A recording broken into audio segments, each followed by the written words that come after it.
When we talk about English, we often think of it as a single language. But what do the dialects spoken in dozens of countries around the world have in common with each other, or with the writings of Chaucer? And how are any of them related to the strange words in Beowulf? The answer is that, like most languages, English has evolved through generations of speakers, undergoing major changes over time. By undoing these changes, we can trace the language from the present day back to its ancient roots. While modern English shares many similar words with Latin-derived Romance languages like French and Spanish, most of those words were not originally part of it. Instead, they started coming into the language with the Norman invasion of England in 1066. When the French-speaking Normans conquered England and became its ruling class, they brought their speech with them, adding a massive amount of French and Latin vocabulary to the English language previously spoken there. Today, we call that language Old English. This is the language of Beowulf. It probably doesn't look very familiar, but it might be more recognizable if you know some German. That's because Old English belongs to the Germanic language family, first brought to the British Isles in the 5th and 6th centuries by the Angles, Saxons, and Jutes. The Germanic dialects they spoke would become known as Anglo-Saxon. Viking invaders in the 8th to 11th centuries added more borrowings from Old Norse into the mix. It may be hard to see the roots of modern English underneath all the words borrowed from French, Latin, Old Norse, and other languages. But comparative linguistics can help us by focusing on grammatical structure, patterns of sound changes, and certain core vocabulary.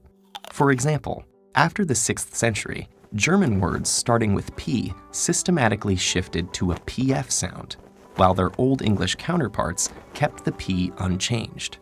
In another split, words that have SK sounds in Swedish developed an SH sound in English.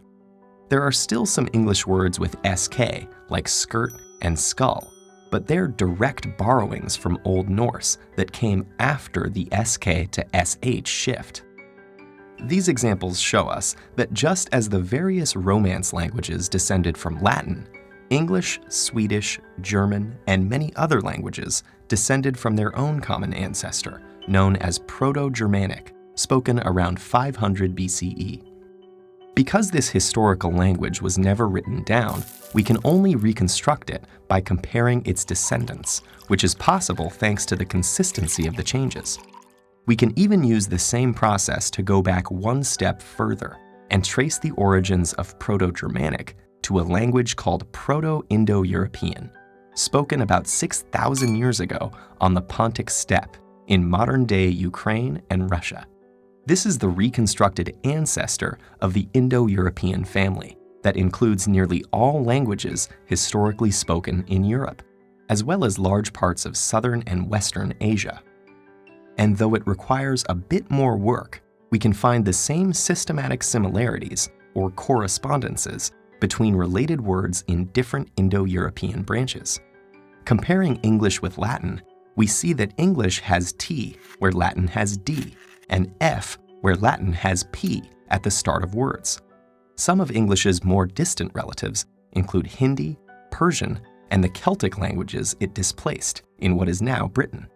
Proto-Indo-European itself descended from an even more ancient language, but unfortunately, this is as far back as historical and archaeological evidence will allow us to go.